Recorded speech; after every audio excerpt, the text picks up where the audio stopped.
Russia prepares to involve up to 10,000 old Soviet tanks in the war with Ukraine. After Ukrainian President Vladimir Zelensky's trip to the city of Bakhmut, Kiev is no longer hiding its plans for a counter-offensive in the area. On March the 23rd, Ground Forces Commander Colonel General Alexander Syrsky said that Ukraine could be on the verge of launching an offensive operation, Nezavisimaya Gazeta writes. NATO officials say that the offensive is unlikely to be successful without heavy artillery support. Efforts are being made to solve this problem by way of Ukraine launching the production of Soviet standard munitions. This won't be a quick fix because the process requires specialists, industrial sites and resources. That said, the Ukrainian armed forces will continue to be starved of ammunition for some time, perhaps for a long time until the end of the conflict, military expert retired Colonel Nikolai Shulgin said.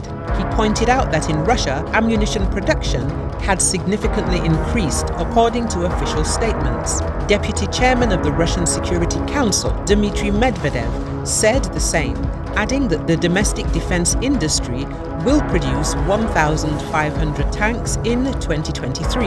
The 1,500 tanks will be enough to form 5 tank divisions in Russia. They will be a force to be reckoned with. Military expert retired Lieutenant General Yuri Netkachev said. The T-54, T-55 and T-62 tanks are in demand for the ongoing special operation, Netkachev noted.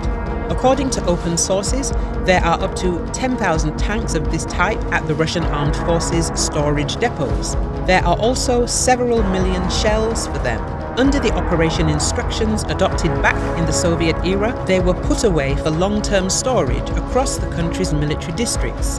The tank's components were maintained to be combat-ready, the expert added. Upgraded advanced tanks such as the T-72, T-80 and T-90 will be used for the breakthrough.